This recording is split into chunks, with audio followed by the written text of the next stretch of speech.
You may have remembered us talking about the Golden Ticket Awards and how Universal swept with Epic Universe. I mean, they just took every single award there was to give here. It felt like, at least. Well, guess what, folks? It happened again.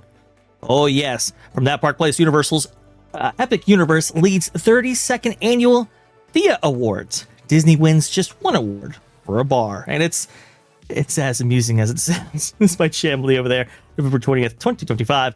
Universal Orlando's Epic Universe received significant recognition in the 32nd Annual Thea Awards, according to the Themed Entertainment Association. Wow. The announcement was made during Thea's International Mixer held at Epic Universe on November 18th, 2025. People will note that IAPA, or the International... What is it? The International Association of Amusement Parks and Attractions, I do believe, is taking place currently right now over there in the Orange County Convention Center, which is just a stone's throw away from Epic Universe. And, well, that's where the Thea Awards are announced. And, yeah, Universal, they came up big. Thea Awards are annual honors presented by the Themed Entertainment Association to recognize outstanding achievement in themed entertainment. Obviously, they are considered one of the most respected awards in the global attractions industry. Epic Universe took home 4 Themed Entertainment Association awards for outstanding achievement spanning several categories. Thea's official list of winners confirms the honors awarded to the parks and its attractions. Here you go. Monsters Unchained: The Frankenstein Experiment in the attraction category. Harry Potter and the Battle at the Ministry in the ride experience category. How to Train Your Dragon, Isle of Berk theme park land category. And Universal Epic Universe theme park overall category. You can kind of see right here. They actually held it, Culture. You're going to love this. They held it in the the theater at Epic Universe for the How to Train Your Dragon show over there. That's where they held it, and they just kept on giving the awards right there. Wow. It was a pretty cool moment to see Universal's recognition. I mean, they've been doing some amazing stuff. I'm talking about it here on That Park Place, but to have the industry recognize it, it's really, really, really cool. $7 billion in new theme park experiences, all paid for by Disney, ironically, through that Hulu deal right there. Pretty cool stuff. But let's go ahead and get to what Disney got right here. And I'm going to go ahead and swing it on over to you, Culture, to comment on all of this. Disney's single award at the 32nd Thea Awards. Disney received only one award this year. The honor went to the Haunted Mansion Parlor, a themed bar on the Disney Treasure cruise ship in the category of Outstanding Achievement for themed food and beverage experience. So I have to say that they really do well deserve that particular award. They went all out and sparing no expense or any talent to actually contribute to what they want to be known for in the future, which is bars. So congratulations to them. They put their best foot forward here. Look at that. Look at that room. That room is captivating. That experience is absolutely enthralling. And I'm not throwing any shade at Disney at all. I think that they actually went for it with a themed attraction area and they dominated. So don't misunderstand and even assume sarcasm. I'm being very serious. They repurposed an awful lot of other things from other places.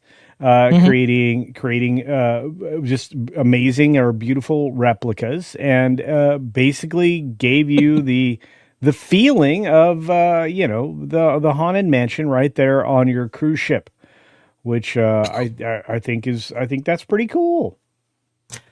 It is cool that they do something this elaborate, this extensive, and this immersive, let's say, on a cruise ship like this. The only thing I don't like about it is that it is a themed bar, and well, that limits audience appeal, obviously. It also limits whether or not you can actually bring kids into this. I don't believe this is kid accessible right here, which is most unfortunate, obviously, for little kiddos who might want to experience something like this. Disney used to prioritize family-friendly entertainment, and unfortunately, that's been shifting here for a little while now.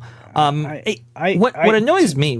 Oh, go ahead, please. No, it's just like the hologram kind of an idea. The projection imagery that they're able to do in this bar is just, this is kind of a look forward at what they're going to be able to do in the future and what they may practice in the future or what their sites are in the future. So I really do think that, in a limited area like they're showing us here, they're showing off the tech that they're going to try to bring to other future attractions in in the near future. I think that's kind of neat. It is. There's no question about that. The effects on offer here are actually quite stunning, and they're actually quite impressive. I'm not going to argue that at all. My frustration with this, though, is that, again, they're limiting it to these bars. It's the only point of quality that we've seen from Imagineering in the recent past. Even Miss Shape Language herself talking about the GO82 there at Spaceship Earth or and so what we've tried to do is really bring that shape language from the architecture, but it's frustrating that you have like Beacon Barrel, for example, or you have even Oka's Cantina to a certain extent. You have these very themed spaces, but they're limited to places that serve alcohol on Disney property. And usually they're very confined spaces, very small. Only a few people can even see them in a day. And you're lucky if you buy a ticket and you're able to experience these offerings. But go ahead. Look, you have to remember that you are now dealing with spreadsheet warriors who are going to value the square footage in a very retail food and beverage kind of a way. So, you're only going to, put forth your greatest expenditure in areas that will get you accomplish your greatest yield. Right. So the dollar per square footage yield in a bar is much higher than even a restaurant.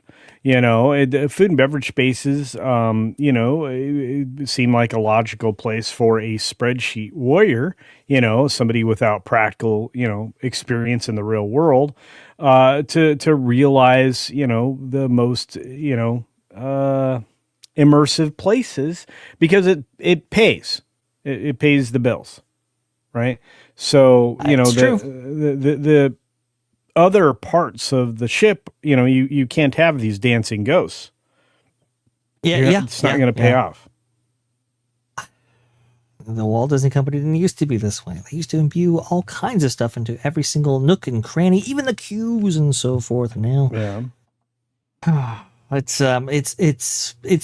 frustrating, but culture is exactly right there. You have spreadsheet warriors, you have business-minded folk who obviously want to get the biggest return on investment possible. I will say, pretty cool though that Epic Universe and specifically Universal was able to accrue so many, I would say, very well earned achievements there.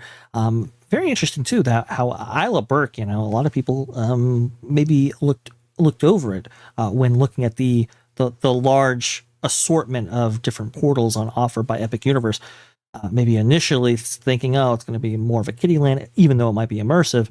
It's just going to be it's going to be for a certain clientele. And no, I mean that was the one themed land there. That's pretty cool. The Frankenstein experiment. I mean, we've been hearing all kinds of amazing stuff right there. I unfortunately haven't been able to write it myself, but I think it's very much well deserved right there.